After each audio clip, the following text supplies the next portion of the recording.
It's time for a little Funky Friday. From their funky hidden headquarters, your hosts, Keith and Gary. Not Jerry.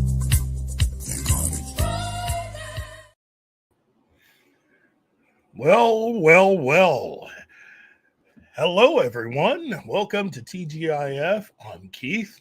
I know I'm not the one you were expecting, but I'm here. And with me today, I am bringing along my friends. First off, Das Wolfman himself, John. Salutations, everyone. Hope Hope you're staying warm. Yeah, I know, right? And of course, the main man himself, Martine. Good afternoon. Well. Thank you for joining us for another exciting episode of TGIF. And today we are presenting the best films of 2022 and the most anticipated films of 2023. Now, by best, we're meaning the best films and not our favorite films. Okay? So hopefully, once we get this going, you guys will. Hello, Krampus, Jeebus.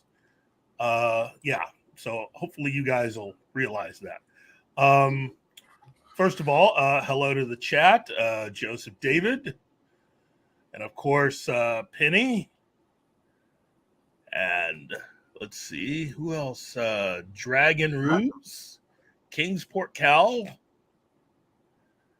Joseph Dredd. Yes, Joseph Dredd, not Joseph David. Yeah, why did I say David? I'm so sorry. It's A-okay. Anyway, so let us begin. Let's see. So let me get the list out. And oops. Fucking Jeebus. What did he do now? Oh, he's busting Kingsport Cal's ball. Who isn't nowadays? Okay. First and foremost, I'm gonna try to make this interesting for everyone by going for both the domestic and worldwide box office lists. Okay. So to do that, I will be taking stuff from the box office mojo charts. Okay. So first and foremost, let us look at the top 10 domestic films for the year of 2022. And I know we still have a little bit of time left in the year. Something tells me this chart's not going to change that much. Okay. So at number 10, we have Avatar, The Way of Water.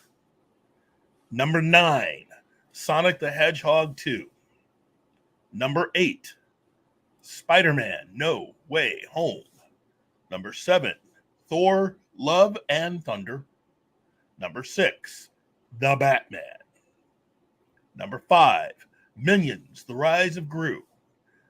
Number 4, Jurassic World, Dominion. Number 3, Doctor Strange and the Multiverse of Madness. Number 2, Black Panther, Wakanda Forever. And the number 1 film domestically for the year 2022, Top Gun Maverick.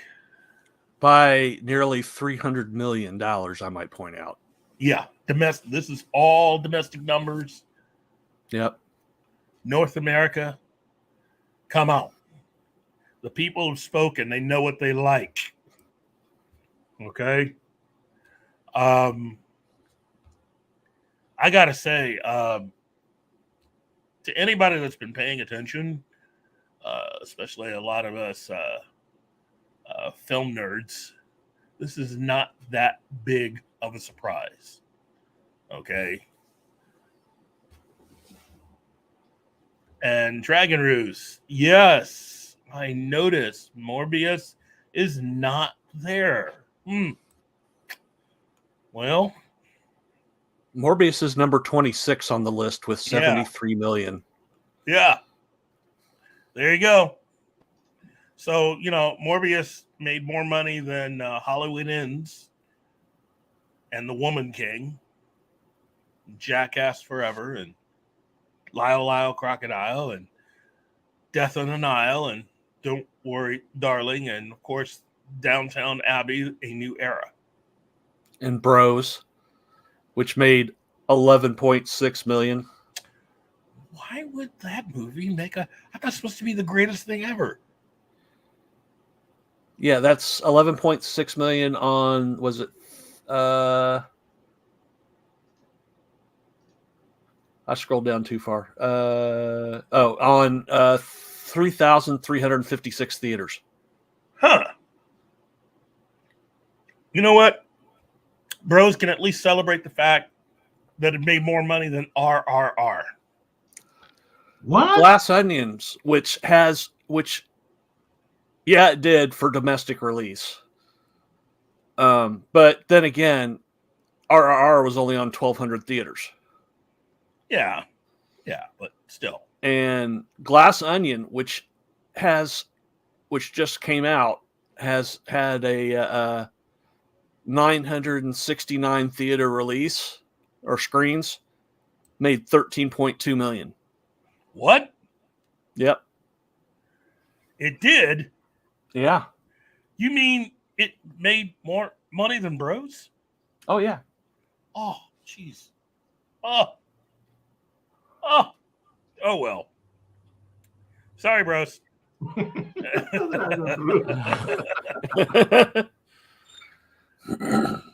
Anyway, so again, looking at the top 10 rankings here, I gotta say, I'm not really that surprised by these numbers, given some of the lists that I've seen. People here in North America seem to like what they like. And especially with, I think the only thing that truly surprises me is where the Batman ranks in all of this. That's what truly surprises me. I expected it to be lower on the list, but that's just me. And we also need to point, we also need to point out that Spider-Man No Way Home, while on this list, is a holdover from the previous year. Yeah. So if you wanted to sort of think to yourself, we could just move that off the list. If we move everybody up one, Black Adam makes the top 10. Yes. So there you go.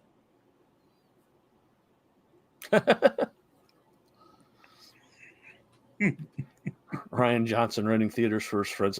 Ryan Johnson doesn't have that many friends. He really doesn't have friends.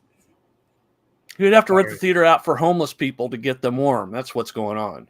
Yeah. Oh, yeah. That's too much. That's too much niceness for Ryan Johnson to actually do. So, can you tell I'm not a Ryan Johnson fan? Yeah. Hey, Krampus, Jeebus. We were talking to Monkey earlier, and Monkey was doing a much better job with the JSA than this particular suggestion. Sorry, I'm not feeling it. And as much as I love Rosario Dawson, I'm not feeling that. I'm not. And Stephen Lang, I'm sorry. I'm not feeling. I'm not feeling that. I'm sorry. Yeah. Anyway. Let's see. So now, what we have seen over the course of this year is, again, a lot of big movies, of course, which really, given the way that Hollywood is this year, they're definitely going to have films that have to be big. Unfortunately, they also feel like they have to spend a lot of money to make these movies. Which unfortunately is something that I and others have been saying they really don't have to do. you can have a really good film, even a genre film, and you can make that for less than $100 million if you're really smart about how you want to do it and smart about how you spend your money. I guarantee you that, the difference between, say, Top Gun Maverick and Black Panther and Doctor Strange is that Top Gun Maverick is a lot of old-fashioned, just playing to your audience. That's it. Yeah. There's no major message other than let's have fun at the movies. What do you think, Sean? I agree. That's it's because I tell you when I watching Top Gun Maverick, I felt like I was 16 again watching the original Top Gun. It just had that super nostalgia feel to it. And that whole movie was like that, unlike certain movies that just in a certain part gave you that feeling. Mm-hmm. Like in Black Adam when they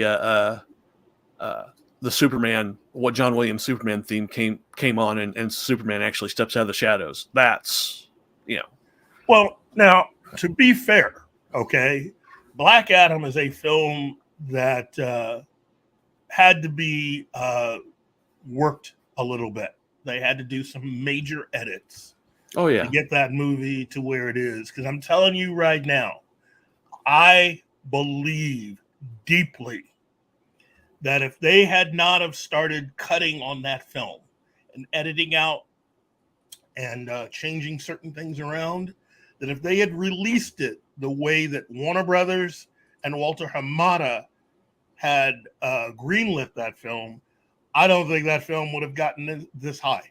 I think a lot of fans would have walked out of the theater mad, very mad.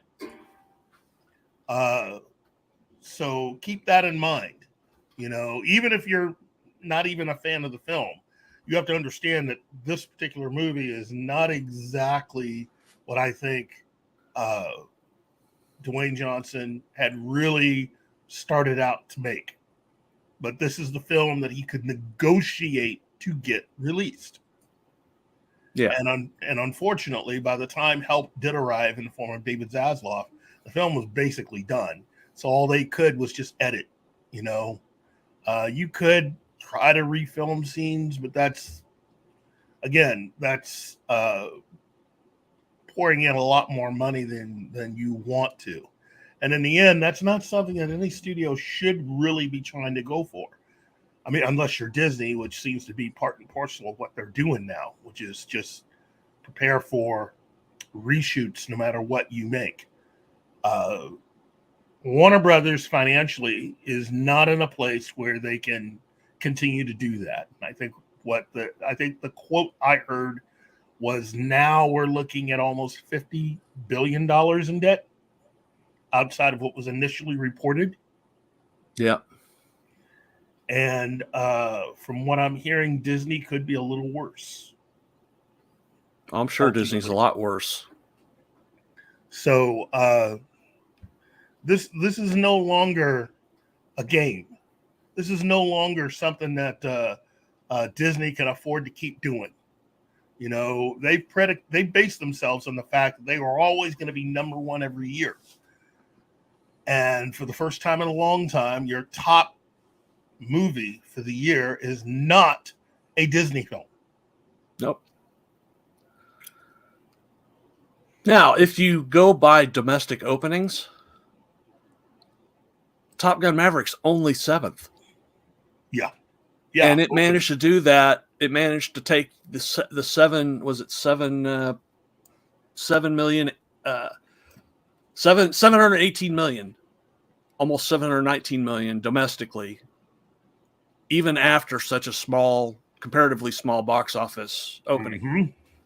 Because the top opening is Doctor Strange: The Multiverse of Madness with 187 million. Yes.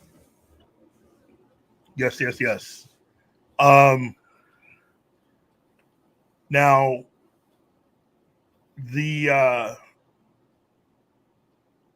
let's see, hold on.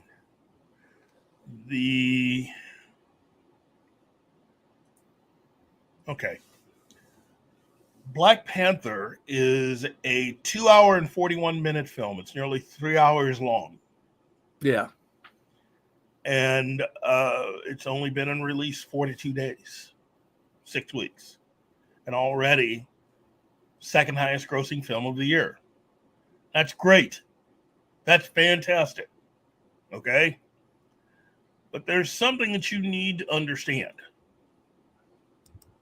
That the original Black Panther itself did far better at the box office. Yep. Okay?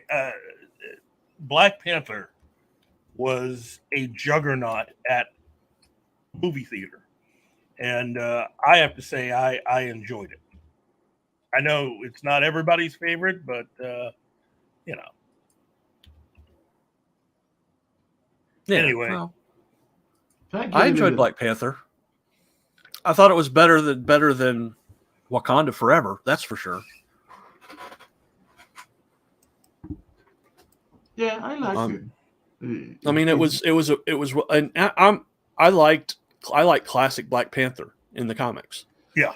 So, I was cool with what they did with Black Panther, in the original movie. Yeah.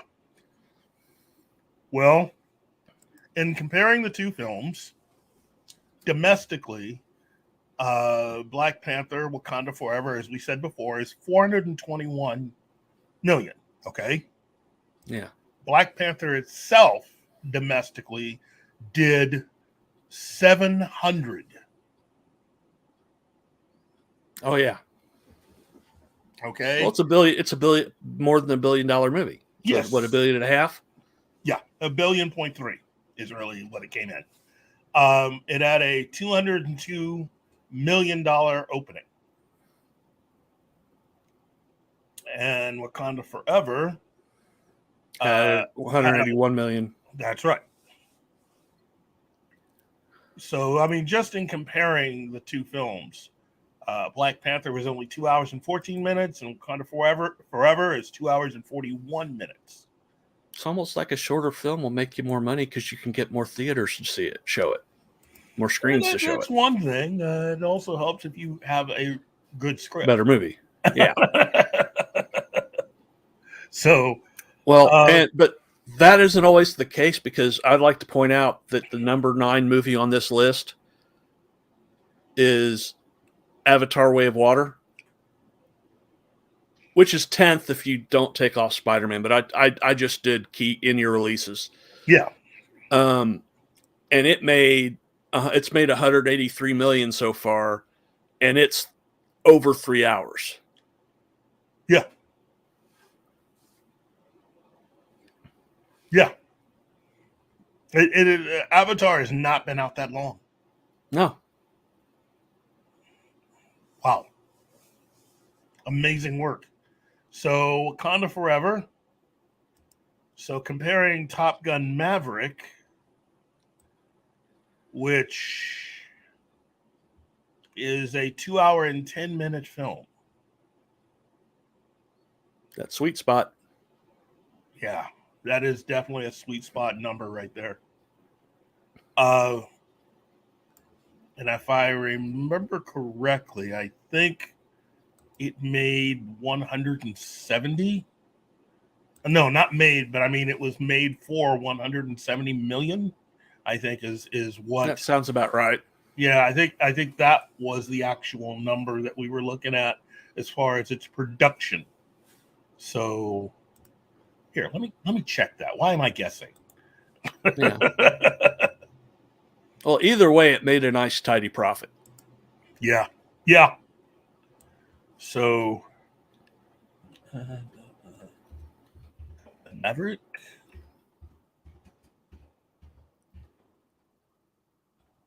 So, Top Gun Maverick was made for, let's see, a budget of 170 million. Yeah. So, wow. Well, Wakanda Forever, that was what, 250? Let me check. And it didn't make nearly as much. Even taking in obviously taking in. I don't think it didn't even hit $1 billion, did it? No, it Taking hasn't in hit $1 worldwide? billion. Yeah, you're right. It was made for $250 million. Yeah, we've only got $2 billion movies this year, and that's Top Gun: Maverick and Jurassic World. Unfortunately. But yeah, 789 million, almost 790. So yeah, it's barely making a profit, if that. Well, I mean, again, it's you got to go with marketing, and they did take money away from. Supposedly, they took money away from Strange Worlds and used it to help with this. But I think the way it was explained to me that even though it did take money that was going to be used for promoting Strange Worlds, that still adds into what was spent, and it's against what it needs to make. So basically, if you take $250 million and you spend another $250 million, that brings you up to five. So you double that, Yeah, and that's what you need to make. and you got to remember that the people that have, for the people that don't know, they only get 35% of the worldwide box office. They don't get that whole box office number. Yeah, yeah. And they only get about 55 to 60% of the domestic box office number. Depending on, they get a bigger cut if they're also the distributor of the film. Which Walt Disney usually is, unless there's another, weird thing like where Universal's got to do it for some of the movies or whatever. Unless there's like a weird contract issue thing. But generally, the distributor will take a cut. So not every movie is distributed by its own company. So you've got to knock that down, if you don't distribute your own movie. So you're not getting that much comparatively. You're looking at overall maybe 60% of the total box office.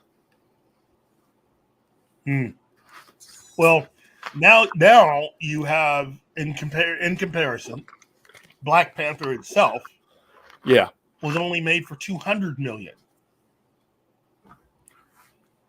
So what, you go $200 million for production, and safely say $200 million for advertising. So that's $400 million. You double that, that's $800. So everything after $800 million is profit, technically. Yep.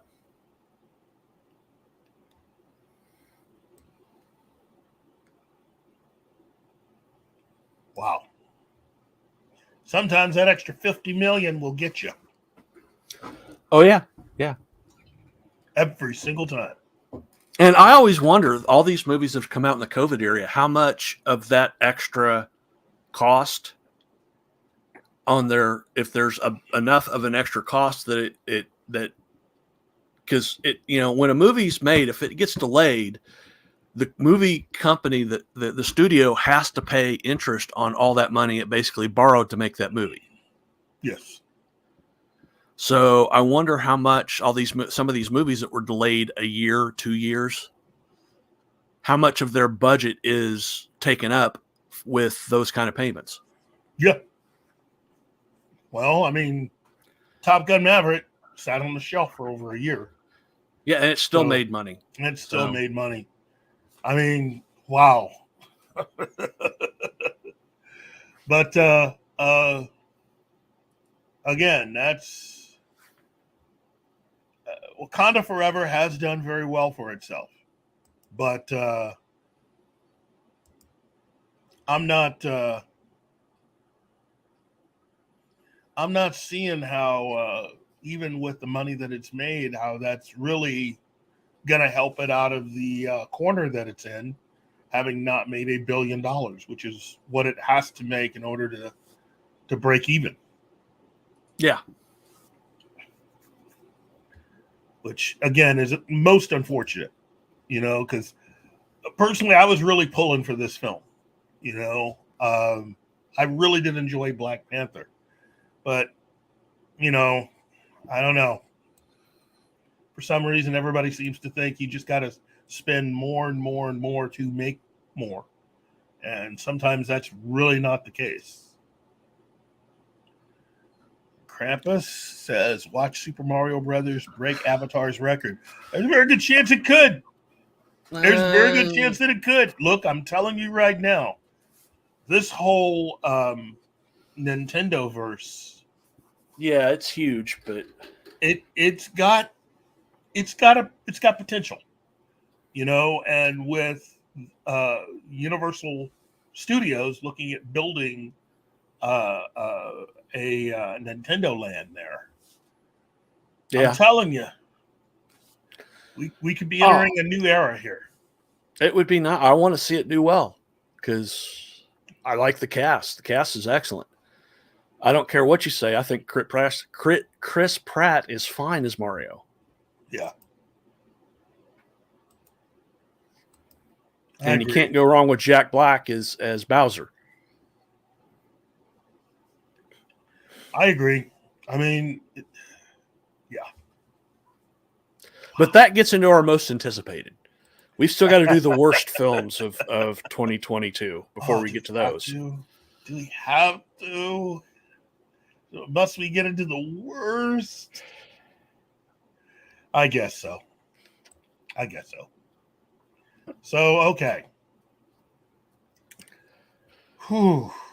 Well, it'd probably be easier to do the least liked films. That would, yeah. Because if we go by budget, we have to scroll all the way down to what we had a 200. This just has the first 200 movies. Yeah. And the stuff coming up are there's a lot of. I guess I could do wide release. Let me get rid of some of these. Okay. And do wide releases only. Now I'll scroll down and list it as long. Father Stew is, and that's a holdover. So let me go back and.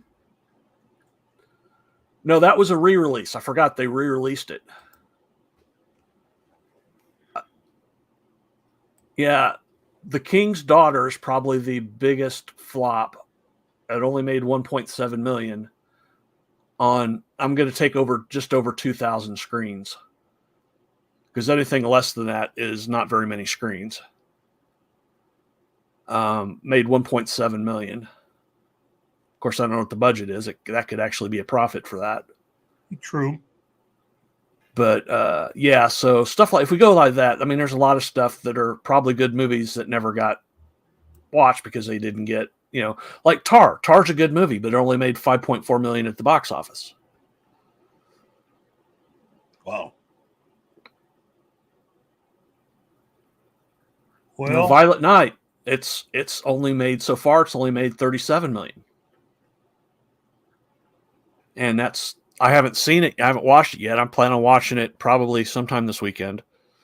I may watch it Christmas Day after I get back. But because I have other Christmas films I have to watch before Christmas, so like Die Hard.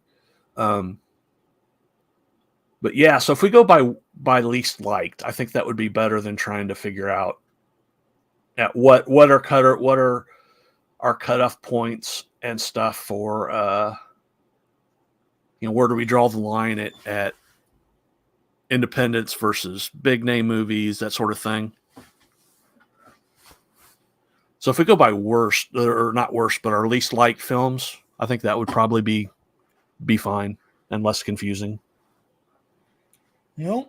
Least liked.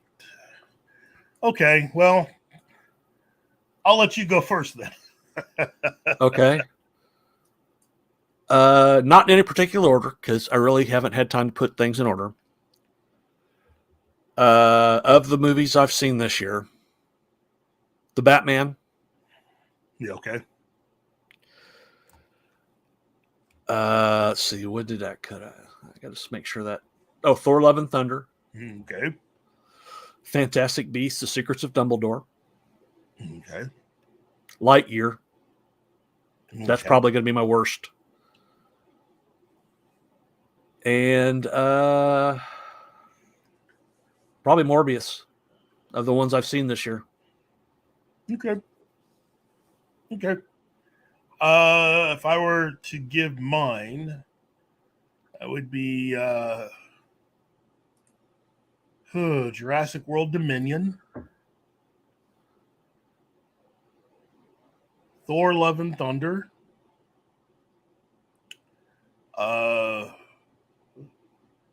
Lightyear, Morbius, the Batman.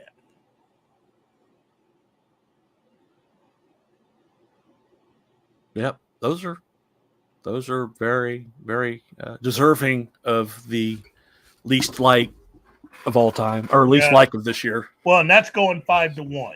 So the Batman tops my list because it's just bad. Yeah. I mean, it's a bad movie that should have been good based on all the talking. I mean, I know I sound like a broken record when I say this, but you have a director that does all this talking about how, he wants to make a Batman movie that'll do this and a Batman movie that'll do that. And it's, come on, kids.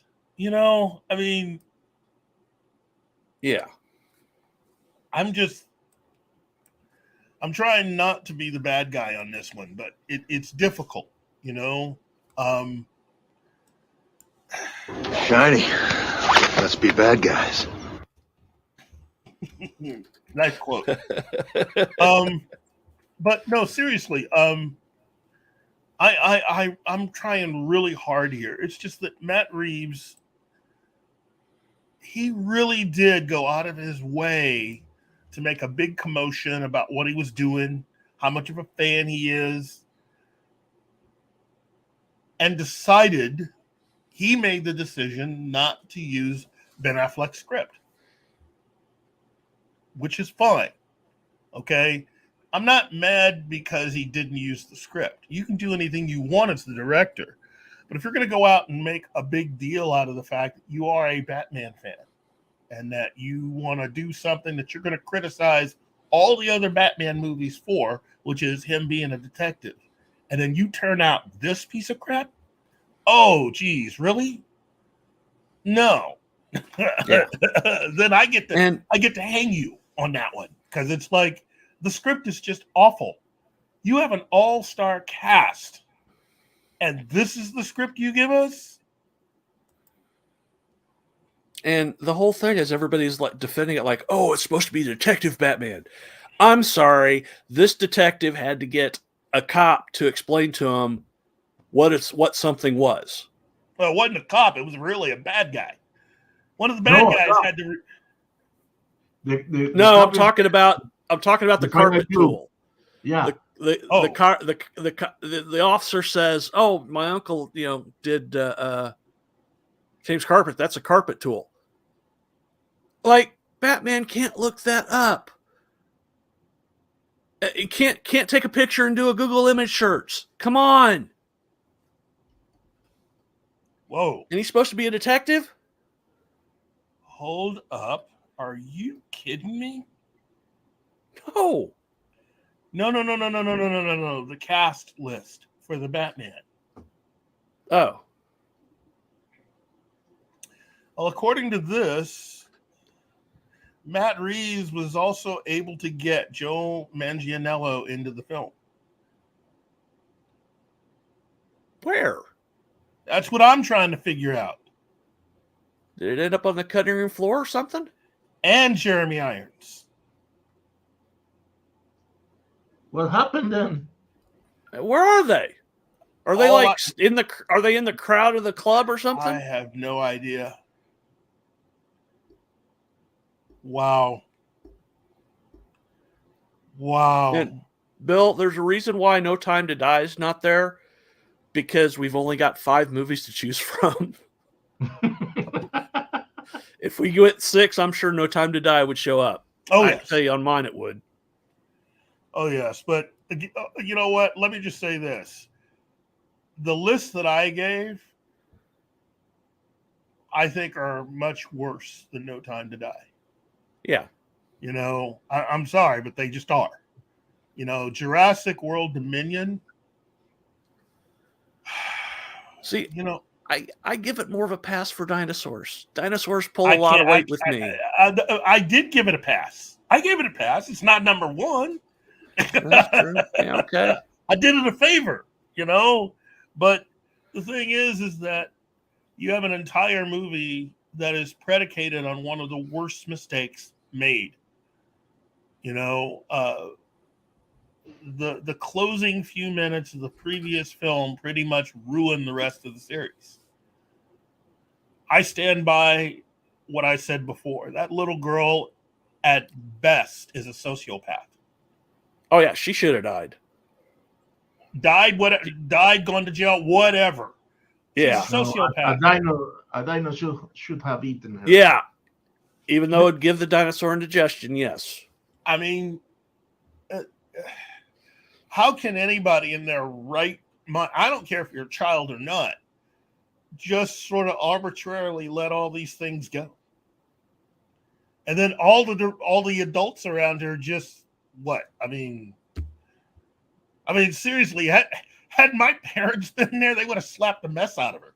It's like, what are you doing? Oh yeah. You know, I know that's bad to say nowadays, but when you think about all the people that are going to die because of what she did, getting slapped is the least of your worries. Yep. You know, so just say it. Just say it. But yeah,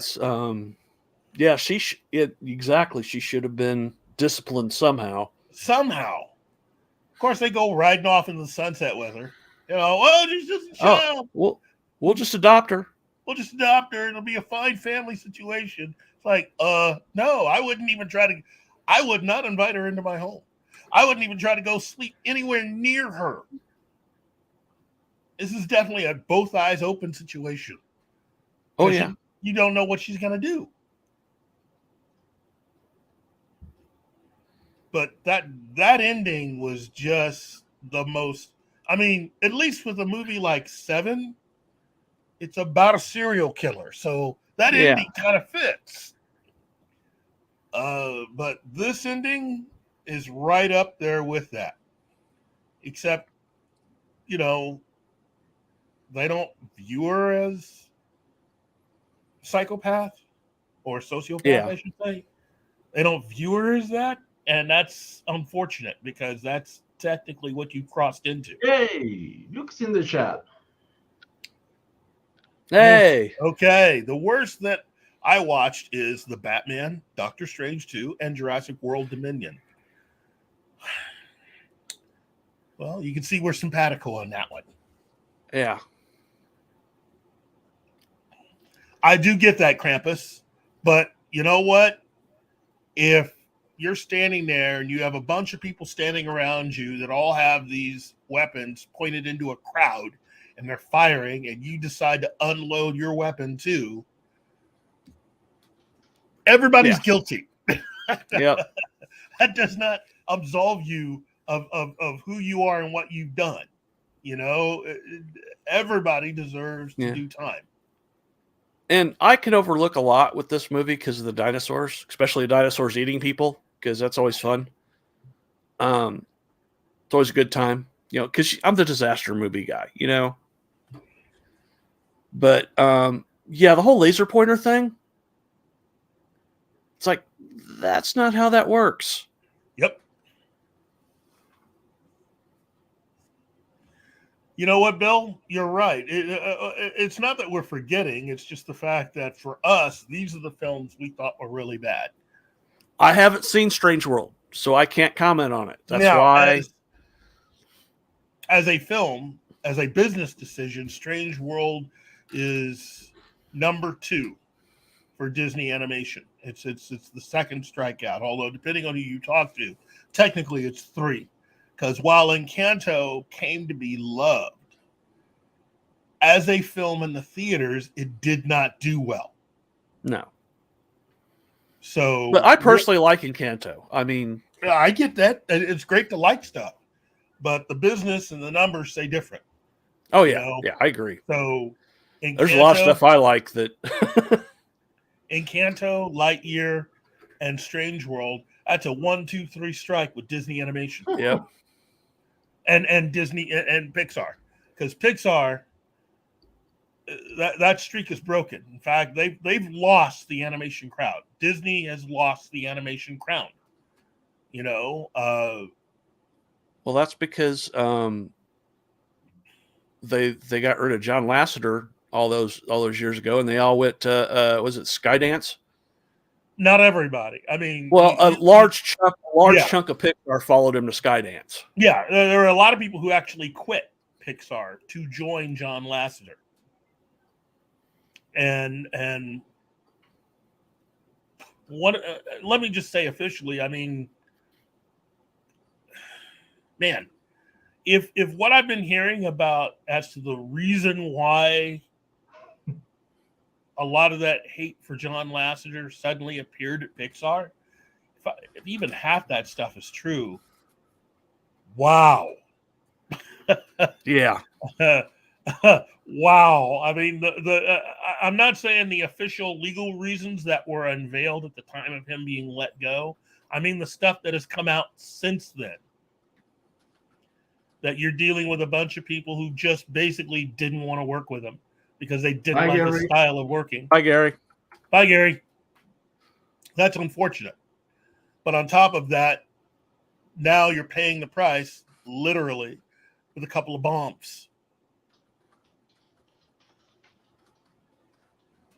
And you still had a whole lot of people who wanted willingly to leave their jobs at Pixar and go to work with him. You know, I mean, wow. That does say something. And again, the proof is in, you know, it's in how he was able to handle all the various projects that he's worked on. John Lasseter is very gifted when it comes to storytelling and animation. It's hard to beat his track record. And that was the reason why when Pixar was brought into Disney, why they took John Lasseter and made him the head of animation for Disney. Now with him gone, both are now turning in bad product. So you've not only ruined Pixar, you've ruined Disney animation. Yep.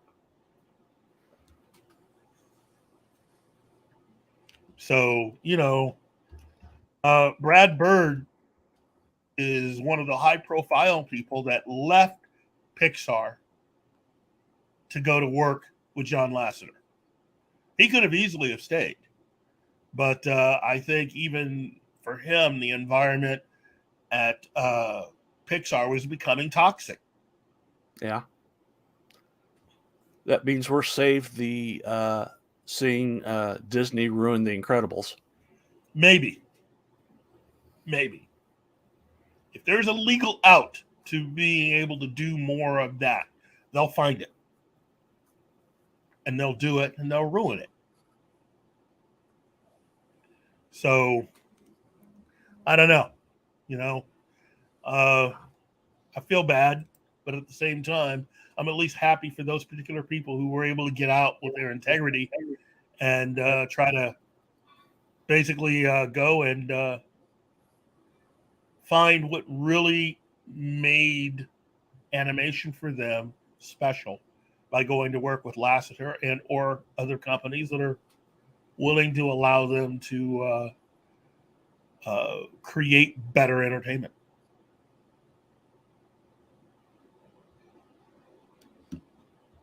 Sorry, I'm AFK for a second. My sister texted me. Oh, okay. So now that leads us to, let's see. Now that leads us to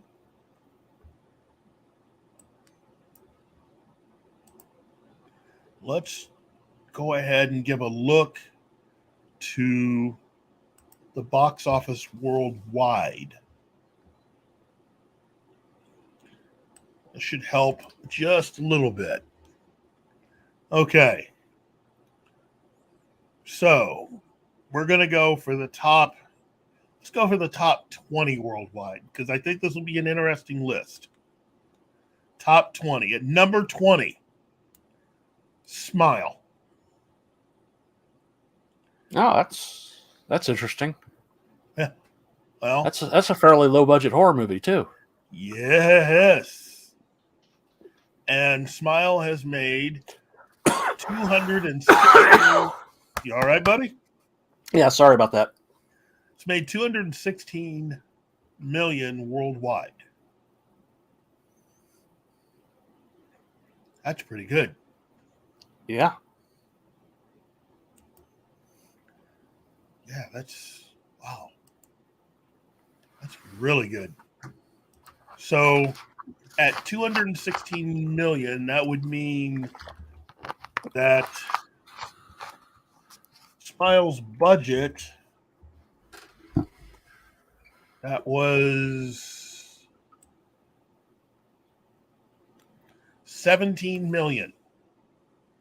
That's a win, kids. That's a big win. Yeah. That is a big win. So a $17 million budget for a film that has made $216 million worldwide. Wow. At number 19, Yeah. Too Cool to Kill.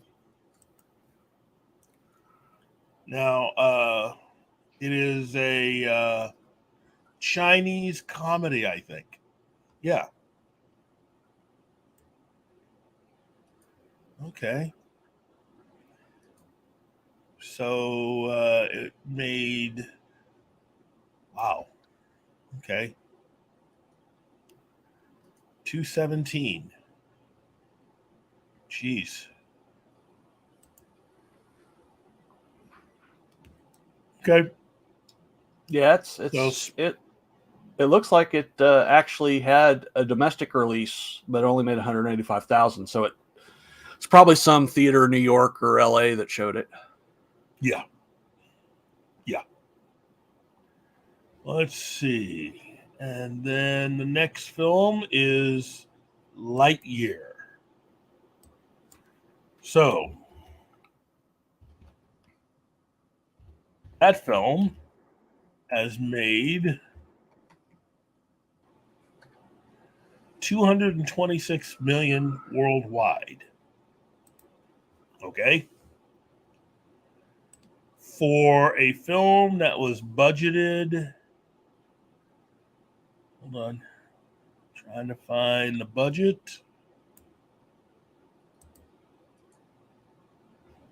There we go. 200 million. Yep. Okay. Now, That's a loss. that is a loss. You make a movie for 200 million and your box office is 200, your domestic box office is 226.4 million. So let me try to get you guys kind of straight here on understanding this. Your budget's 200 million. You spend basically an additional 200 million on marketing. So that's 400 million. Double that, and that's how much you need. And they haven't made it yet. They have not made it yet. In fact, if they had made what Wakanda Forever has made, they'd be a lot closer. This would be a film that you could almost fudge that a little bit and call it a success. But here in the real world, that's a swing and a miss. A swing and a miss. That's we bust you down to the minor leagues. Big time. Big time. And you had a nice cast for this. Chris Evans, Kiki Palmer, Taika Waititi, James Brolin. I mean, wow. Yeah. And this is a Pixar film. It's within the Toy Story universe. And you released a film that is probably the lowest grossing of any of the Pixar related films they've had. That says easily. Something. That definitely says something. Not only that, but you have officially broken the record that Pixar has held of being able to release movies that make a lot of money. So, wow. That's not good, kids. That's very not good. Okay. Anyway. So the next film on the list is Bullet Train. Has a budget around 90 million. 90 million? Yeah. For a worldwide total of $239 million. With a domestic haul of 103.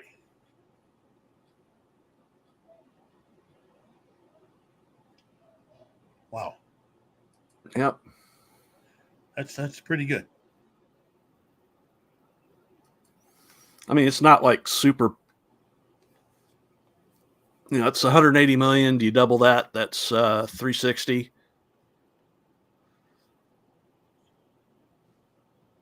Although I'm willing to bet that the marketing for that was not 90 million. True.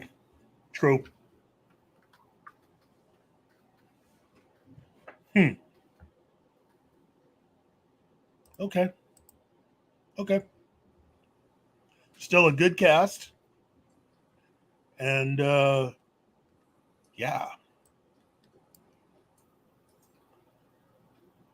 Yeah, it had a very good cast.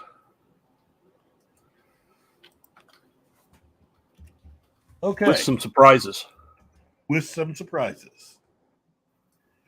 Okay.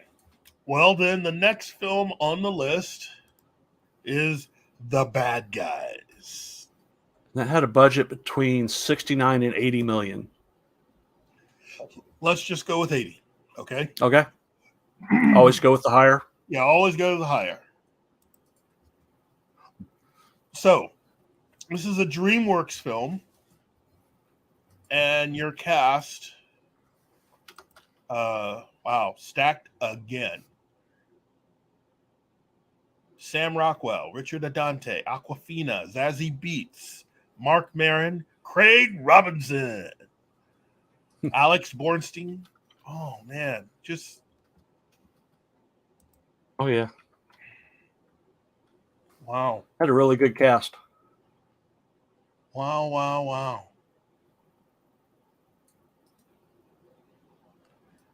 Okay.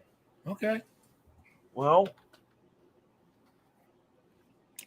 And it made money. Oh, yeah. That's the important thing on this one. It made money. An $80 million budget. And the film goes on to make $250 million worldwide. So, yeah, and you got to remember, it was also an early release on streaming. Well, it's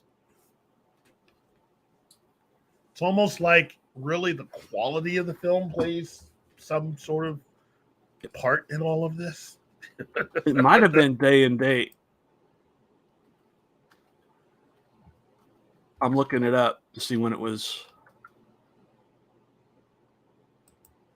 Okay, Google. I'm looking a lot of stuff up. I know.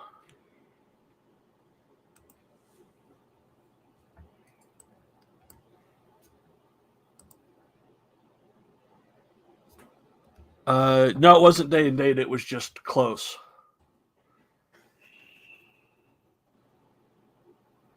And they're already talking sequel for it. Of course.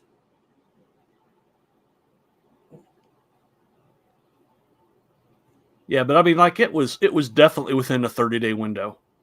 Yeah.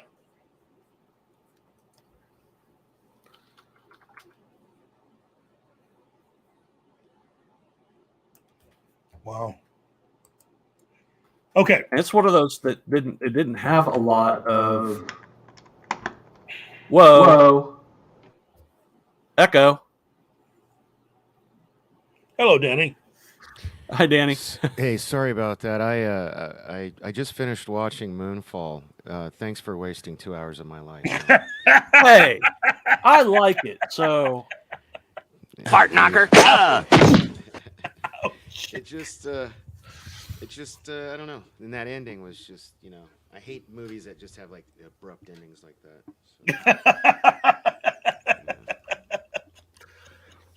hey, I'm notorious for saying I like bad movies. It was interesting idea, but yeah. Anyway, what I missed. Hey. Again, you notice what I said about the film. I said it was. I just said it was. Look, it is not a good movie, but it is a fun popcorn movie. That's what I said. Yeah, it's definitely that Roland Emmerich definitely has. Yes, it would make nobody can destroy the world like Roland Emmerich. It makes a nice double feature with Black Adam. Yeah, I mean Black Adam was, in my opinion, good. So yeah. Well. Anyway. Yeah. We're on the worldwide gross list for all the films for 2022. And you're just in time because the next one on the list is Elvis. Elvis, nice. Yes. Elvis had a budget of $85 million. So, Elvis's overall worldwide gross has it right at $286 million worldwide. So it did pretty good. Well, I'm thinking that this is an example, I think, where you can say that the marketing people probably spent close to $100 million. Let's just go ahead and put them down for 100. So let's just say overall, you're dealing with $180 million. Double that? Double that. 360. So it didn't do so well, huh? It didn't do so well. Bummer. Now, I'm willing to bet that there's enough Elvis fans and stuff that bought the media, so it may actually make some money on the back end. True. We'll see. But I will say this: of the songs for the soundtrack of the movie, how many of those songs have actually hit into the top 20, top 10? How many have become favorites of people outside of that? Has anybody heard the song that even Eminem did for the film? Well, that Doja Cat song it's on a lot. The one called That's Vegas, one. Yeah. Doja Cat, isn't that the cat that flies that's made out of a Pop-Tart that flies with rainbows? I don't know. I think it's some female rapper. No, I don't know who this Doja Cat is. I thought it was the cat that flies that was the meme that had that techno music that it flew to. No.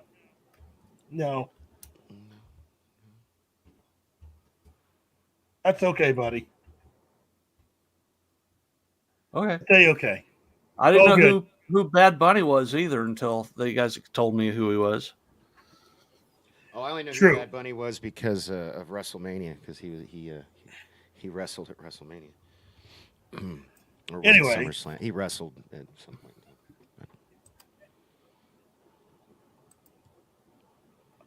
Let's go ahead and go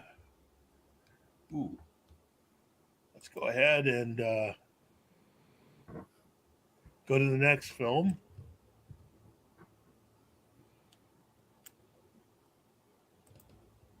which is Black Adam. That's Black Adam. 195 million. Really? Because I've got 260. Really? Where'd you get that from? Here. Oh, I see. It's okay on Wikipedia. It says 190 to 260. I'm looking at TechCrunch. Well, it says here that it was $195 million at TechCrunch, and it earned $400 million worldwide. So it doubled its budget, but that's not enough, I guess, for it to make money, right? Because of the marketing. Yeah, add the market, then you. Oh, go ahead. You add the marketing, and then double the to get your. Because you got to remember, you don't get full money when you're counting for.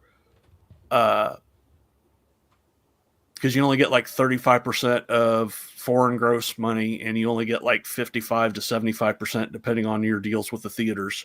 Right. Of domestic. So it averages out to get about 60, 65%.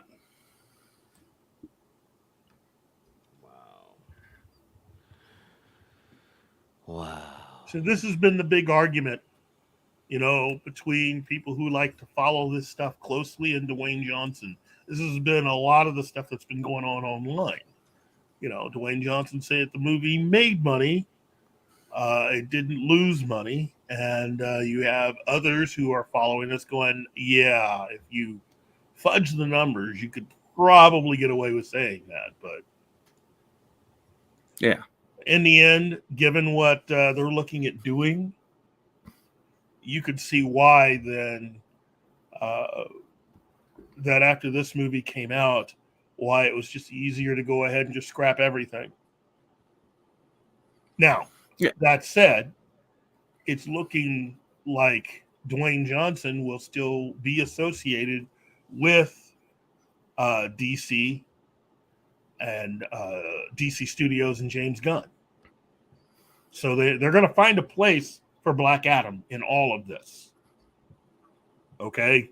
It's just, I think they're going to do a lot of recasting. Now, in my personal opinion, I think you could have done this entire film minus the two characters from the JSA who were basically useless. Yeah. The entire film. I agree. Okay. I'm Smasher and Cyclone could have not been used. In fact, I would have rather them used some classic JSAs. Yeah. You didn't need to have them. This could have just been, Dr. Fate and Hawkman. And just gone that direction with it. Yep.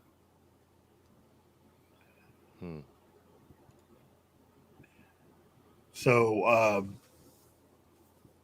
you could have name dropped the Justice Society, but basically have them. And plus, if you'd went with the whole story where, hey, everyone else has been killed on a mission and we're the only two, that could also explain the cracks in their relationship and their two different ways of doing things. But, that's me trying to fix things after it's already been broken severely. So, and that's not counting for the amount of work done on the film to get it to where we could actually see it. Yeah. Because the Hamada version, the original version that was greenlit, from what I've heard, is way worse. It's really woke.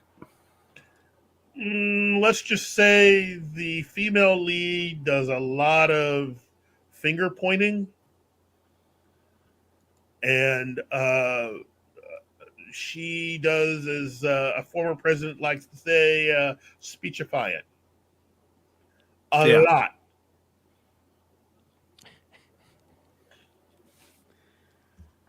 Oh man, a lot of speechifying. So David Zaslav said, we've had enough of that, and just authorized a whole bunch of cuts for the movie. And basically, rather than try to film too many new scenes that they wrote, they just authorized a whole bunch of cuts. So Boosh. Oh, sorry. Boosh, are they special brownies? And in making all these cups, you also have one character, one hero character that was completely taken out of the film. Yeah. There was one additional hero who was meant to be in the film, and they were meant to be a surprise. For those of us that watched the Shazam show Saturday mornings, there was a character that was to be included that was meant to be a surprise. And because of all of the cuts they made, that character ultimately ended up on the cutting room floor. Plus, her name may have something to do with it too. No, I think they were willing to. I think they were willing to cross that line. I think they were willing to invite her into the DC universe, which would have been cool because DC's already done comics of her. Well, Isis was in it. She just wasn't called Isis. You're talking about that? Yeah. Oh, okay. Yeah, Isis is Isis, and she was meant to be in the film, and they made so many cuts that both her quote unquote human form and she in her hero form were pretty much both cut back and cut out completely, respectively. So, and that's all I'm going to say about that because I don't want to spoil it for anybody that Yeah. And Bill, 2024. Look at you on top of San Andreas 2. It's a disaster movie. I'm going to find out when all those are happening.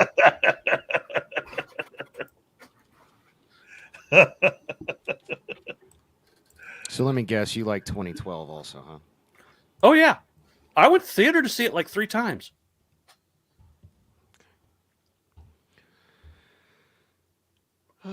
I know, Danny. I know. Well, hey, hopefully what I Samaritan's like, better. That's going to be my next one I watch. It's not just me telling you that it's good. It's other people. So yeah. you always can't take what I say because I like a lot of things that most people don't think are good. For sure. If it entertains me and I enjoy it and I see it multiple times, it's good to me. Oh yeah. Totally. Yeah. Well, the next film on the list is at number 13 at $401 million worldwide.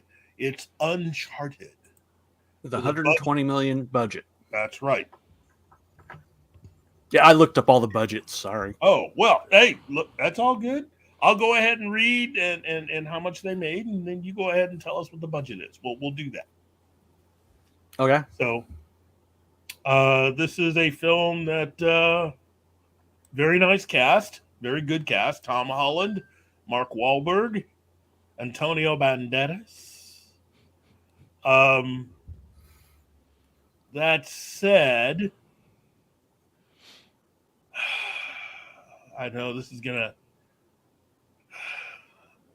look.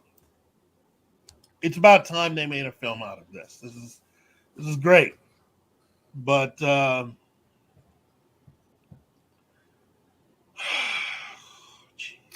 The post-credits scene with the cat was funny. I mean, yeah, it's just no. That's not it. It's I don't know if you guys have checked out the producer credits though for the film. No, I haven't. Do I want to? I'm gonna go ahead and be the one to tell you rather than have you look at it. Okay. Plus side, it's Charles Roven. Okay.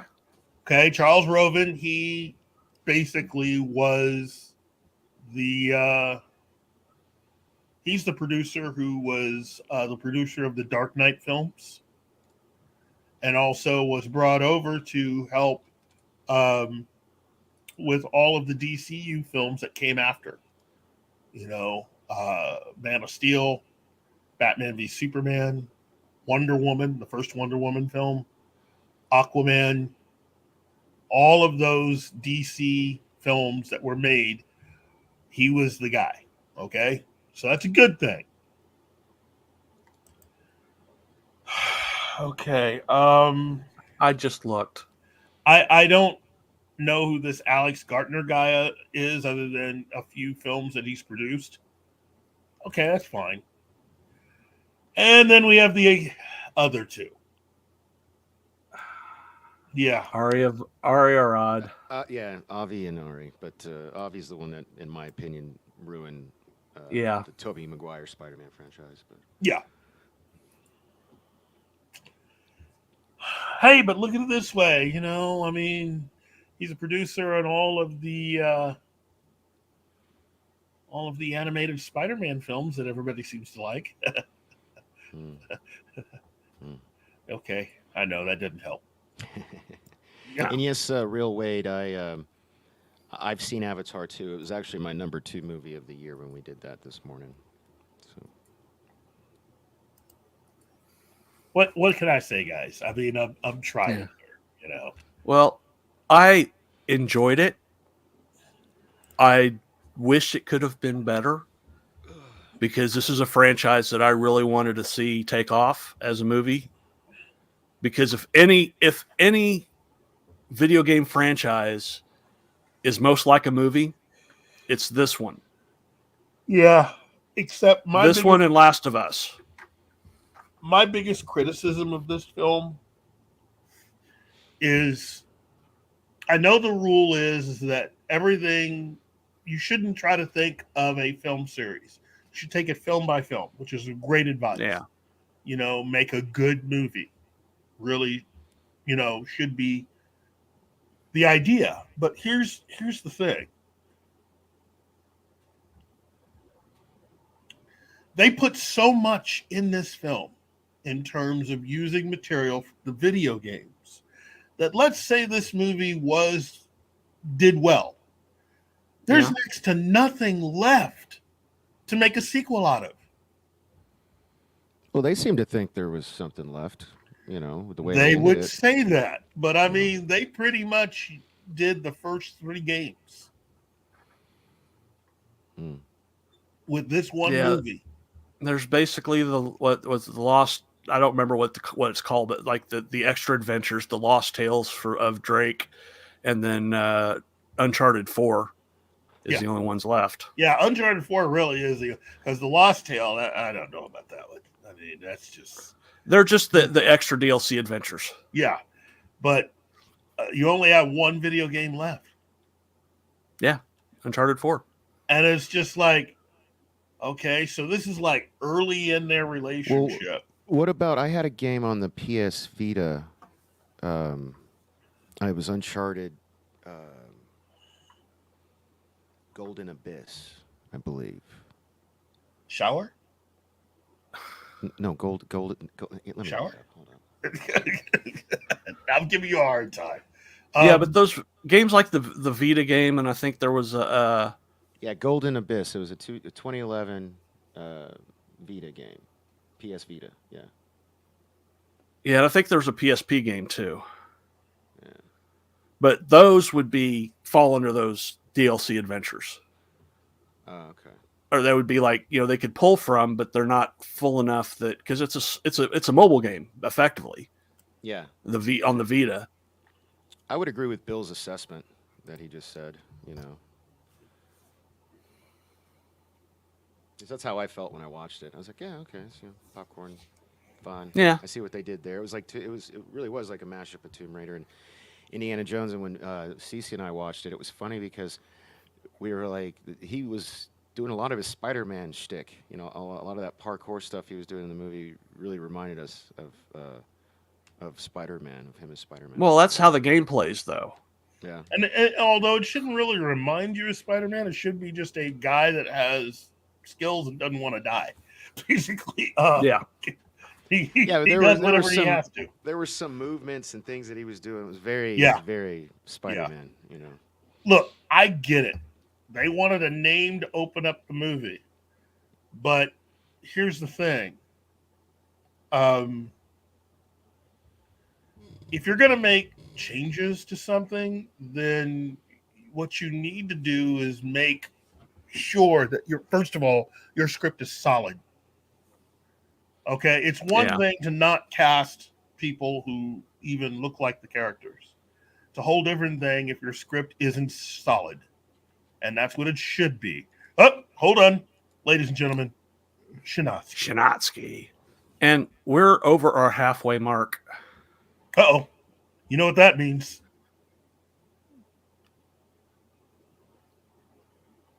Means we're Hello, good evening, and welcome to the middle of the film.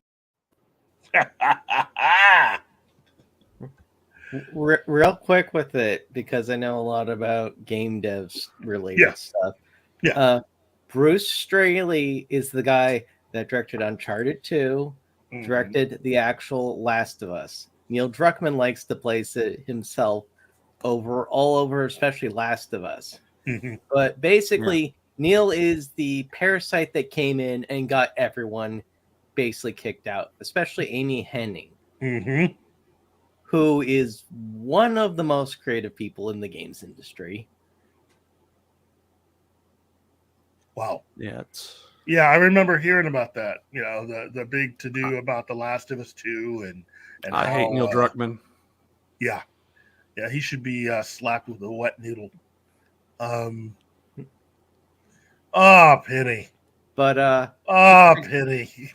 to go into what makes Uncharted work was that Amy was obviously, she loves Indiana Jones. That was one of the big obvious influences on that entire series.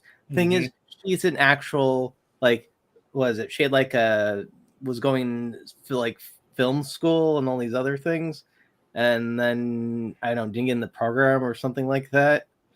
But she was on her way to try to become a director, and she just happened to go into video games. Yeah. Hey, look, I like the Uncharted games a lot, you know. But first, before I get to that, we have to address the situation as it stands. Leave it to Penny to go ahead and Penny. Open your back door, baby. Loosen your hinges, I'll show you my key. I am Cornholio. I need TV for my bunghole. You know, there are times I think you are slowly being corrupted by these shows, Penny. Or we've corrupted her. Let's see, Bill. Don't know why they can't get Holland as Bond. I'll tell you why. He's like 5'0". Yeah, it's obvious that he's short. So you don't need Bond to be that short. And he speak like Morty. It's so absurd because Marky Mark looks more like Drake than the movie Drake. He's not, doesn't look anything like how Sully's supposed to be. It's like they're just 10 years off for what their ages are supposed to be. Yes. You want to see a good Tomb Raider, or a good Uncharted film? Watch the fan film with Nathan Fillion. Oh, that was so good. Yep, that was so good. And Steve Lang, who despite not liking Avatar, he was my favorite thing in that movie. Yep, he makes a really good Sully. Yeah, he came off of it. Although, very nicely. To me, there's only one person that would have been better than even Stephen Lang.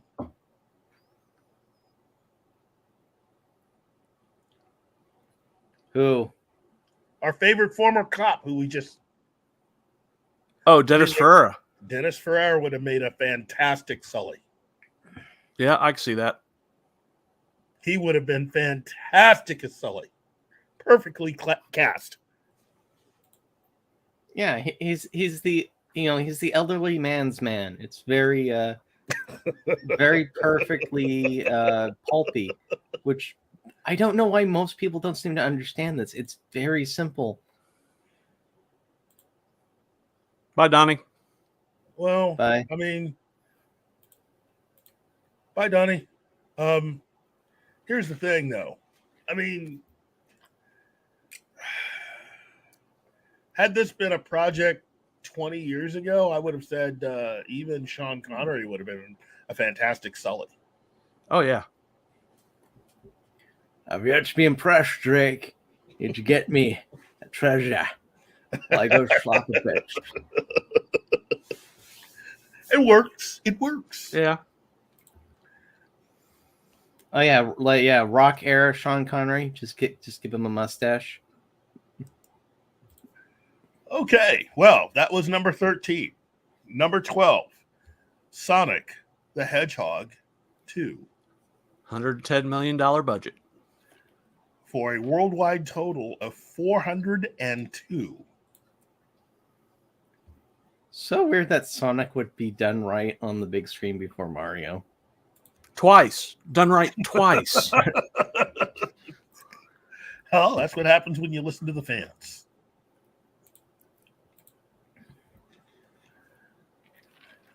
I didn't see it, so I have no commentary. Yeah, It's really it's not as good as the first one, but it's an enjoyable movie, and if you're a fan of the video game series, it's got enough there that you're gonna get you're gonna get some member berries from it. I and agree. member berries are always a good thing. Well, when used the correct way. Yeah, as long as it's more than just member berries. Yes. You don't want to turn them into dismember berries. Oh, right. You don't want a whole bowl of member berries. You want member berries sprinkled in. Number 11, Fantastic Beast: The Secrets of Dumbledore. $200 million. Yep. For Worry too much, Ezra Miller. For a worldwide total of 405 million worldwide. Yeah, and to think, if they would have kept Johnny Depp, they probably would have made their money back. Yeah, I love how it was so terribly received that even Zaslav talked about. I was like, we haven't done Harry Potter in forever. You know what? He can say that. He can say whatever he wants. He's the man in charge. He is the man in charge. I gotta say, I mean, I'm trying not to. I can't say anything. I refuse to watch it. I watched it. I won't watch it. I watched it. I hate to say it, but I enjoyed the movie. Now, did I think it was the greatest movie ever? Did I think it was the greatest Harry Potter film ever? No, but I enjoyed it. Why? Because I'm kind of invested in the story that they're telling. I mean, I've watched all of the Fantastic Beasts movie up to this point. So, compared to the last one, this one's not as good, but I still enjoyed it because I enjoyed the cast. They're what brought me back. I just find it hilarious from the little bits I saw of the second one that basically the villain's evil scheme is to stop World War II and the Nazi Holocaust. And it's a good thing we stopped him. Well, I mean, again, it's kind of like the same thing they did with Who Framed Roger Rabbit.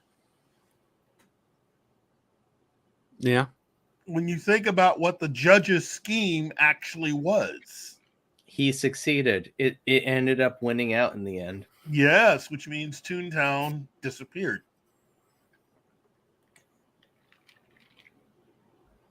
Ultimately. Yeah. Yep. So, anyway, Fantastic Beasts. I think we've reached the end of the road for those guys and that story, which also brings us to the end of this portion of the list. Now we are in the top 10. We're going to go a little bit quicker on this one, okay? Yeah, because we need to have room for our anticipated movies. Yes. So, at number 10, Moon Man. And Moon Man. I didn't look that one up. Sorry. Oh, that's all right. I thought we were skipping the Chinese there for a second. Don't worry about that part. Let me just say it's a Chinese science fiction comedy. Again, the two films that they placed on this list that were Chinese, and both of them are comedies. So let that sink in. Yeah. Then we have. Oh, go ahead. I would say, if you really want to make me into that series, just change its name to Fantastic Breasts and Where to Find Them. You have my kind of movie, my friend. That's a different kind of movie. Okay. I'm going to track this down. I just read the summary of it. Oh, you like After it? being left on the unexpectedly on the moon, an asteroid destroys the Earth, leaving Doug Yong, whatever his name is, being the last person in existence. Oh yeah, asteroid destroyed the Earth. I'm there. Well, I'm glad to have helped you find this film. Let's see. Number 9, Avatar: The Way of Water. An estimated $250 million, but it could possibly be higher. Let's see. For a grand worldwide box office of $609 million in its first week. Yeah. I don't think it'll have a problem making its money back at the end of the day. Well, we'll see. I mean, again, this film has to do Force Awakens numbers. Yeah. Okay, so let's just at this point, it's looking like it might actually get that first billion. But I'm not worried about the first billion. I'm worried about the second billion. Yeah. The fact that a movie has to make that much in the first place is the insanity of the era we're in. Yes. Well, and the fact that we have certain releases where the marketing actually had more money allocated to it than the actual film that was made. Yep. The games industry does that all the time. Yeah, that's the games industry. This is something that Script Doctor and others were saying was part of the insanity of the era. You're spending more money to advertise something than you actually spent to make it. That is insane. Let's see. Watergate Bridge. Again, I skipped the Chinese movies. So, and it's hard finding a budget for these movies.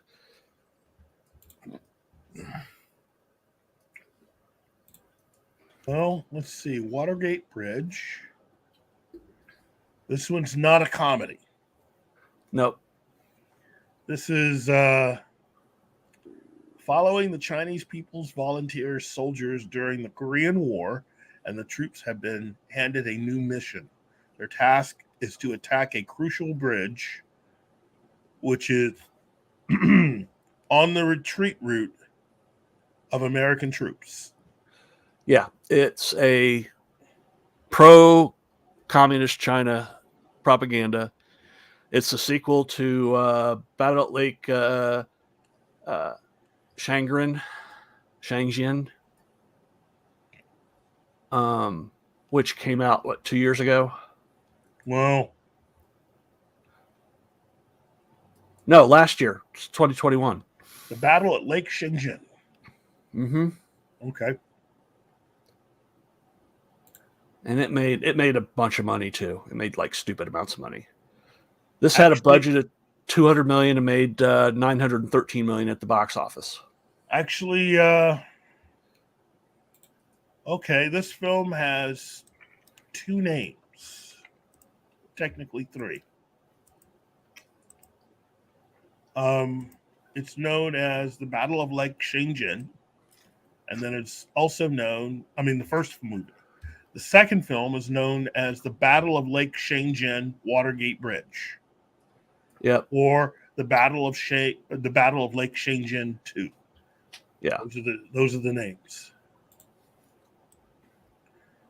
So this is kind of like what happened with Mad Max.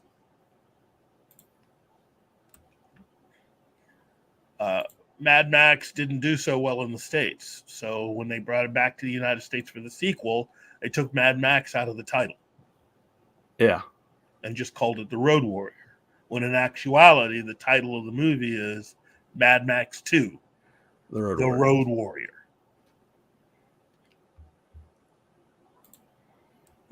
Interesting. Now, number 7, Thor, Love and Thunder. $250 million. $250 million Yep. on a budget. On a budget of $250 million for a grand worldwide total of $760 million worldwide. It's like cost $70 million more than Ragnarok did. Wow.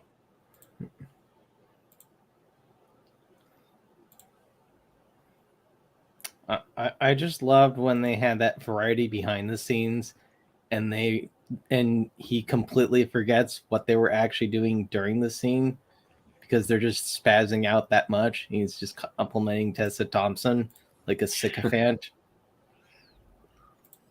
That was great. Yeah, well, hey, it looks like Chris Hemsworth is ready to get back to work and start making some proper Thor films. Yep. So I think we've seen the last of Taika Waititi, at least working on the Thor films. Yeah, he's had enough of silly Thor. He wants to go back to classic Thor. Well, you got to get the numbers up. I mean, seriously, from his point of view, this is a disappointment. You're the last major characters from Phase 1 that is able to have their own films, and your movie didn't make $1 billion. Yeah. It's got to be disappointing to know, given what happened to everyone else, after this, he's never going to have anything on that level. So if he's smart, he's going to ride this out as long as he can. Oh, yeah. Well, he's trying to make money. That health diagnosis, the possibility of what he has to look forward to, that's kind of, on the one hand, scary, but it's also a wake-up call. You know, if you can make movies like this and make a lot of money from doing movies like this while you still can, do it. You know, so Chris Hemsworth is just a solid dude, and he is he seems like he'd be a good guy to hang out with, you know. So I just think it's funny that $750 million movie is not considered successful. You know. Well, when you spend too much money trying to make it, yeah, that happens. Yeah. This is what we were talking about earlier. It's the same thing with Avatar 2. Whatever you may think of it, these movies should not cost that much. That you should not have to be in the top 5 movies of all time to turn a profit. That's just madness, because you just need one of those to bomb and you're screwed. Yep. Yeah, but the thing with Avatar and James Cameron is he's not only he's also inventing new technology with each of these movies. You know, so there's a lot of. Well, he didn't invent anything new with Avatar 2, though. He didn't. I No. thought that he. I thought he invented a new rig for the underwater stuff. I'd read somewhere. I got to. That wasn't for Avatar 2. That's for his documentaries. Okay. Unless he invented another one. He made one for his documentaries, I know.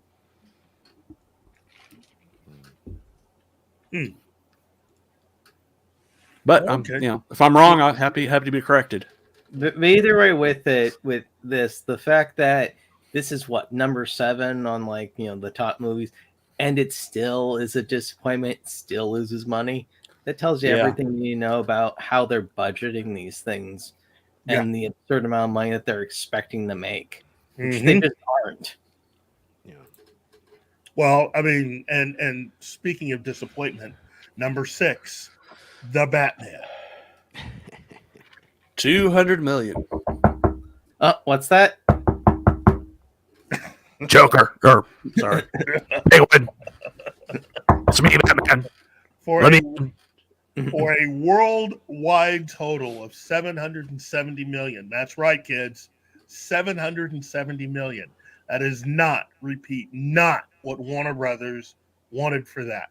The people that actually greenlit the movie, budgeted the film, and gave the director everything he wanted were looking for $1 billion film.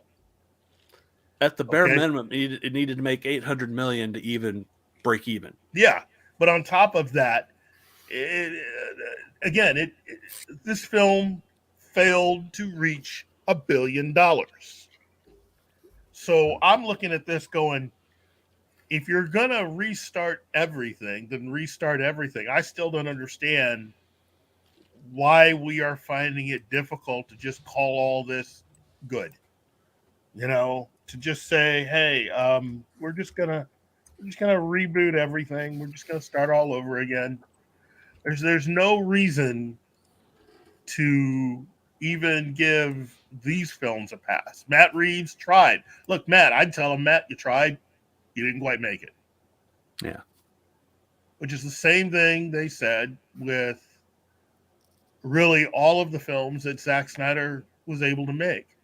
The biggest difference between Matt Reeves and Zack Snyder, because both of them have nearly similar situations in a sense. Both of them were people that were either friends and or colleagues of someone who the studio wanted to stay in good graces with. Warner Brothers, in his case, Warner Brothers wanted to stay in good with Christopher Nolan under Kevin Tsujihara. By the time Walter Hamada made it in, Walter was wanting to stay in good with J.J. Abrams. Yeah. And so hiring... go ahead. Another big difference is that while Zack Snyder has a rabid fan base, Matt Reeves doesn't. Well, he has a fan base of a type. But the other... but you're right. The other thing is that Matt Reeves was allowed to write his own script. Snyder wasn't. Yeah. Did you see that article I put in the private chat for you, John? Okay. And so Snyder was basically making a Superman film based on what Christopher Nolan, Jonathan Nolan, and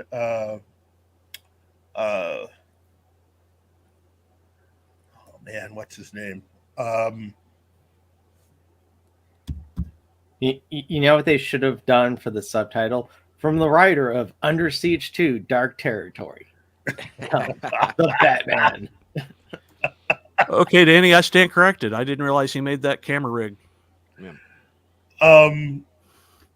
But what you had was what Kevin Tsujihara, who was running Warner Brothers. For those of you who are followers of well, I can't reveal who said this. Let's just say this: there was an edict that was handed down from Warner Brothers. Okay, and this is what you guys really need to understand about Zack Snyder. Zack Snyder was under orders to make everything as dark as it was. Yeah. Yeah. After the success of the Dark Knight films, the reason why they wanted Christopher Nolan to guide everything and to be the real boss was because under Kevin Tsujihara, they wanted to have a Justice League that fit the way that Christopher Nolan was making his movies. So according to those in the upper echelons of Warner Brothers, what they saw was you have Batman, flying Batman, woman Batman, fast running Batman, underwater Batman, Are you starting to understand how this works? Oh, and Batman. And Lobo Batman. Lobo Batman. But here's the thing. This is where I and one or two other people disagree. If you look at the special features of Man of Steel, Henry Cavill is talking about the Superman movie that he wants to make, Man of Steel 2. Well, guess who else is saying the same exact thing? Snyder. Yep.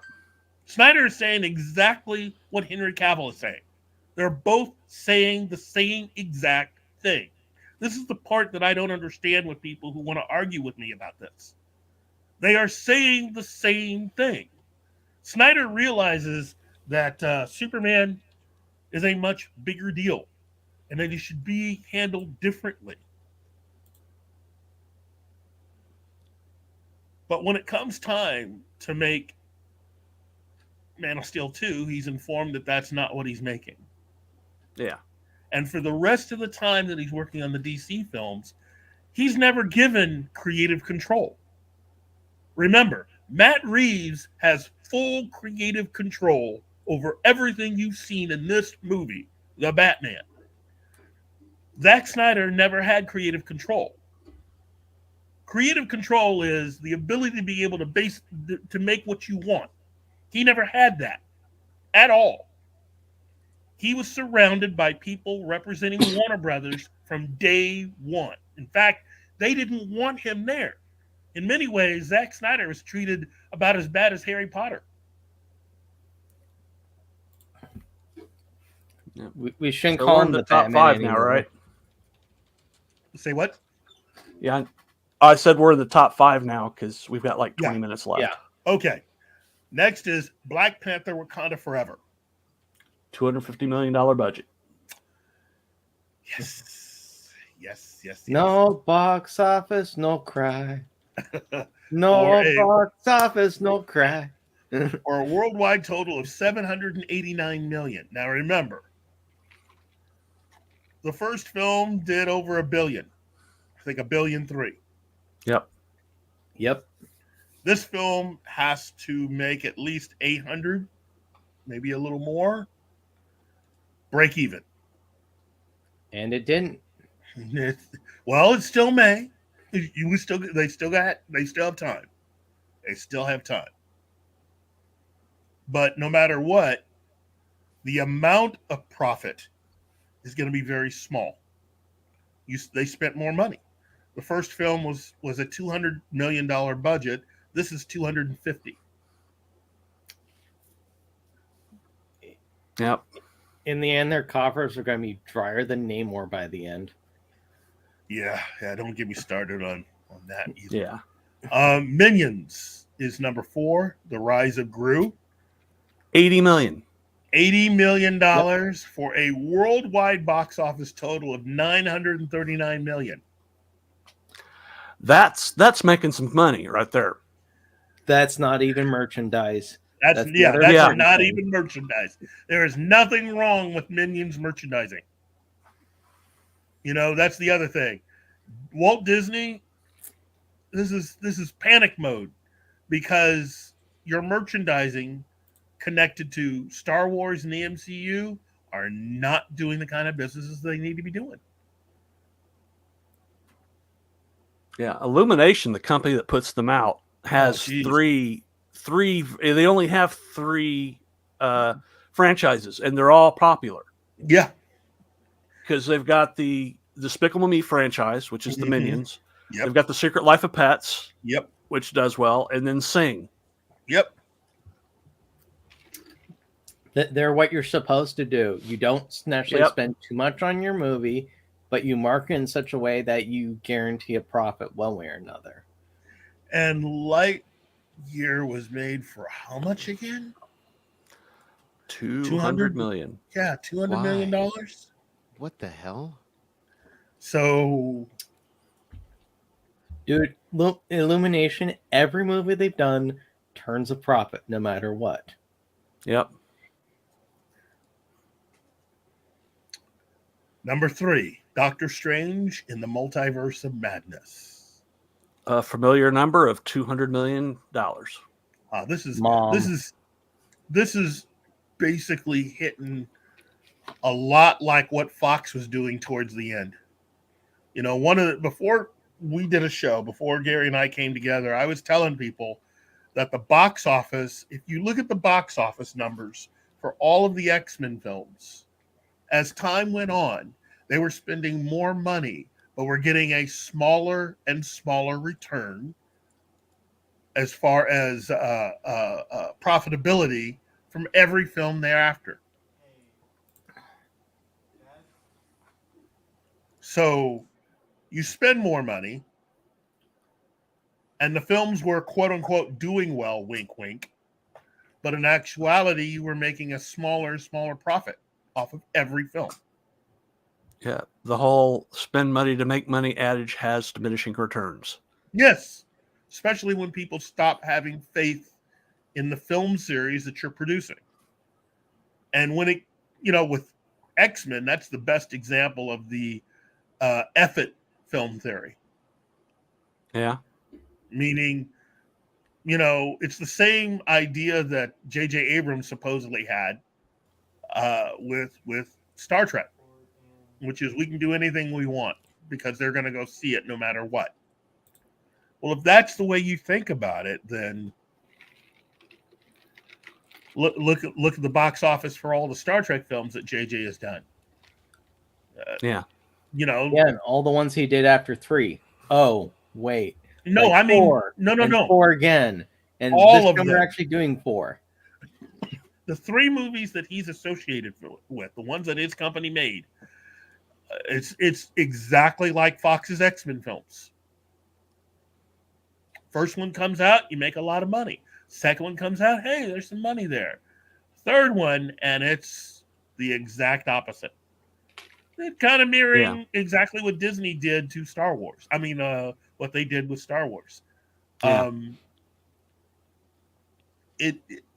There's a lesson there. So, you can feel however you want about it. Yeah, you can feel however you want about these films, but the money tells you different. Now for number 2, Jurassic World Dominion. $185 million. For a $1.1 billion box office. Well, not even a 0.1. But it's a $1 billion film. So wow. And I never saw it, but I guess it did. Well, be glad. All of the Jurassic World movies have been terrible, and they've all made shit tons of money. Yeah, its profit line, its break even line is $760 million. Yep. Yeah.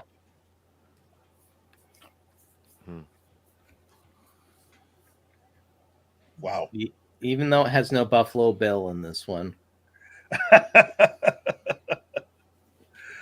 And finally, at number 1, worldwide, Top Gun Maverick. $170 million. $170 million. For a worldwide box office total of, drum roll please, $1,488,000,000. Jeez. Oh my God, that's a lot of money. Yeah. Almost 1.5 billion, huh? Yes. And something I'd like to point out about it is unlike most movies where you'll have a really high domestic and a really small foreign or reversed. Or reversed. Yeah, you're right. Yeah. Go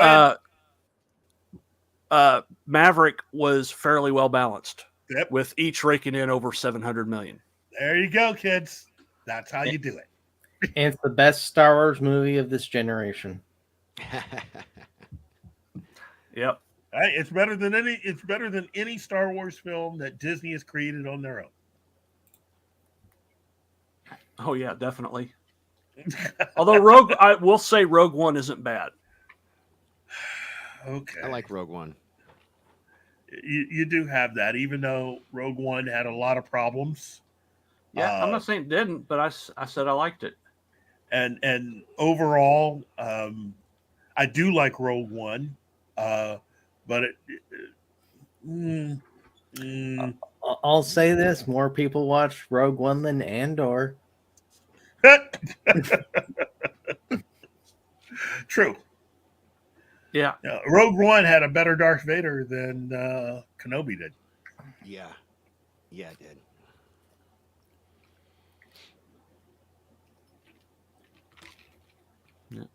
Well, sadly, I don't think we're going to have time for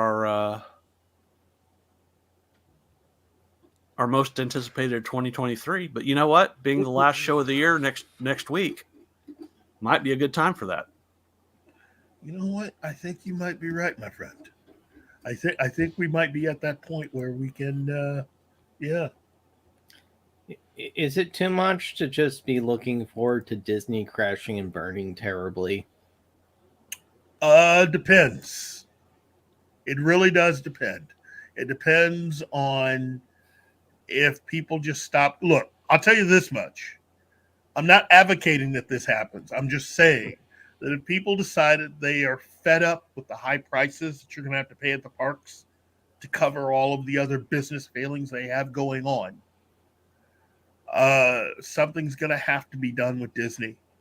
And in the end, I don't really think the Disney Corporation can go another 3 years without giving something up.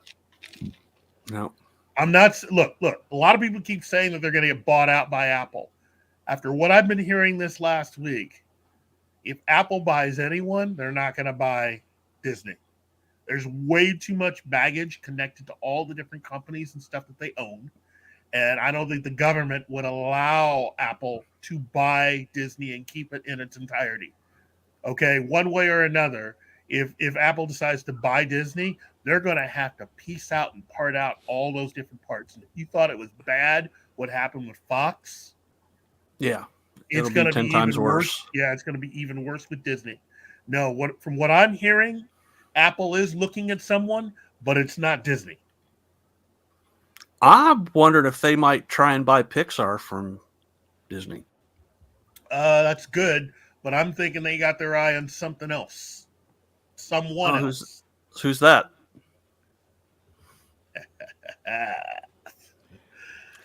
Or are you saving that for a show? You know what? I'll go ahead and tell you because this information's already been talked about on a few other shows. From what I'm hearing, they are looking real hard at Warner Brothers. Wow. Yeah. Why wouldn't you? I mean, if they're going to be doing a new Harry Potter. Well, they're $50 billion in debt right now, so yeah, but Apple can absorb all of that, pay it all off.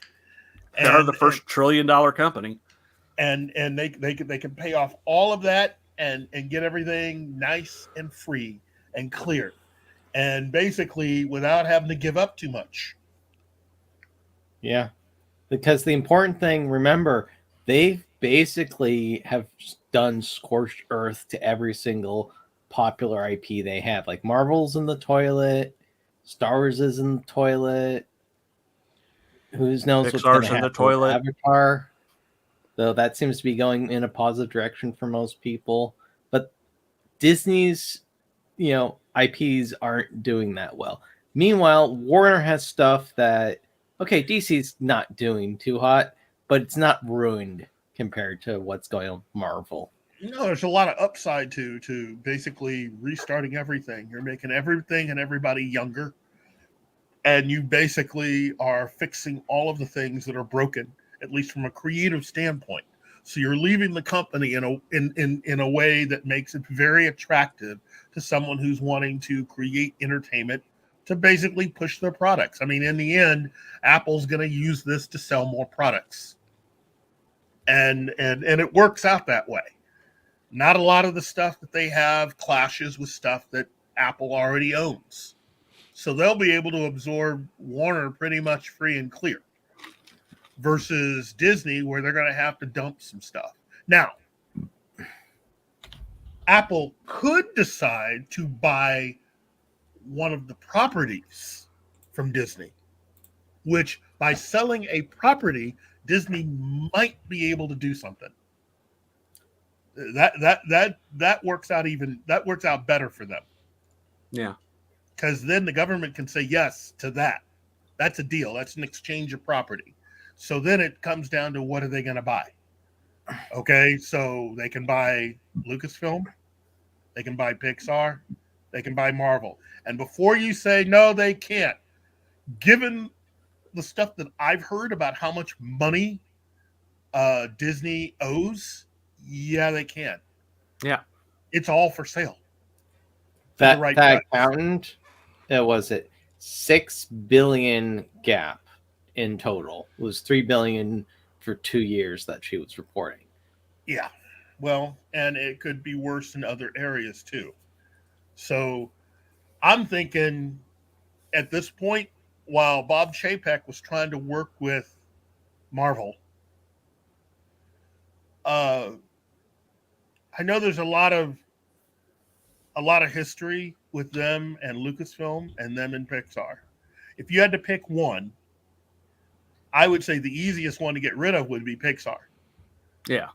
Because you've already got Disney Animation. There's a lot of stuff that that they were trying to do in Disney Animation that they could still replicate based on what they were doing in Pixar. And maybe having a company separated, having Pixar separate from Disney would actually help Pixar also. Marvel also is a good guess. There is nothing about Marvel that you could say makes them not something that somebody wouldn't want. And if they're willing to pay, in this case, Apple, I'm sure Disney could actually give Marvel up.